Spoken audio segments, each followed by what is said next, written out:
But first, it's been an uneasy few months in Luton. There have been 10 shootings already this year, and now armed police are patrolling 2 estates known for gang-related violence. Sitting between those 2 estates is a boxing club. Volunteers there are working to engage young people in the area, getting them off the streets and channeling their energy into sport. Emily Knight has more. Young, fit and full of energy. These young men take out any aggression on a punch bag. But others in Luton take it out on each other. 1 man's been killed and 4 others seriously injured in shootings this year.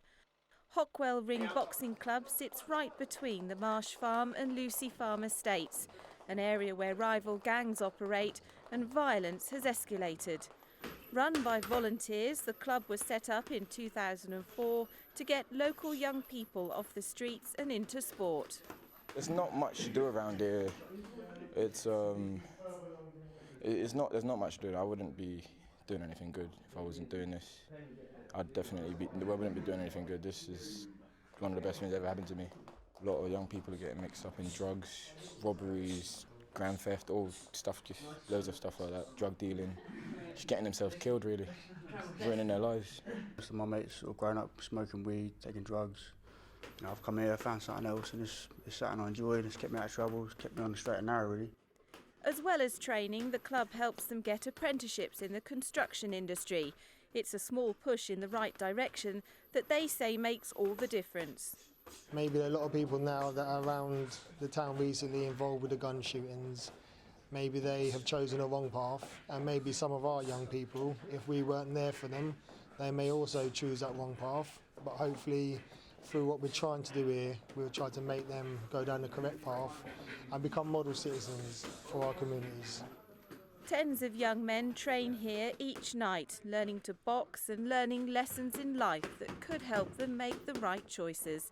Emily Knight, ITV News.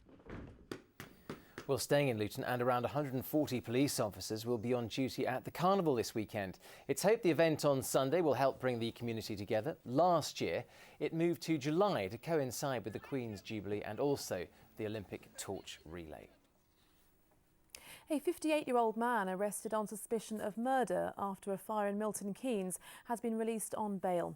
Police were called to St Ledger Court in Great Linford on Sunday night after fire crews discovered a woman's body. Her death remains unexplained. The Education Secretary, Michael Gove, has approved more than 100 free school applications, including several in the Anglia region.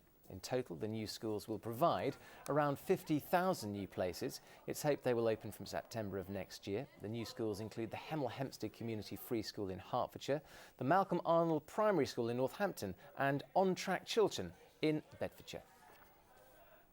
A credit union has opened a new city centre branch in Peterborough, aiming to offer people an alternative to banks, payday loan companies or even loan sharks. The Rainbow Savers store offers financial planning advice as well as loans and will accept members who have been turned away by the banks. Stuart Leiths has more. With many people's finances severely stretched, the temptation is to turn to payday loans or even loan sharks. But a new credit union store was officially opened in Peterborough today, which offers loans at much lower interest rates. In recent years, banks have been turning more and more people down for loans and refusing to open accounts for people who don't have sufficient ID. We do need to go through the same procedures as a bank, but we're much more flexible. So we'll accept job centre letters, a letter from a referral agency, and still allow people to open an account. The credit union can provide long-term loans. They can provide people with financial support, financial literacy training, help for people to maintain their day-to-day living expenses in a more sustainable way than payday loans can. The union has the financial backing of city housing associations because the money management services it offers help to ensure that tenants are able to pay their rent. Going to the credit union means that they can access cash when they need it, but at an affordable rate and not at a rate that they could fall victim to loan sharks. And we're really concerned about that because that's happening more and more to host social housing tenants, and we really don't want that happening to ours. Leah Bailey works at Rainbow Savers and has also used credit union services. Here it's more about one-to-one with somebody, where if you go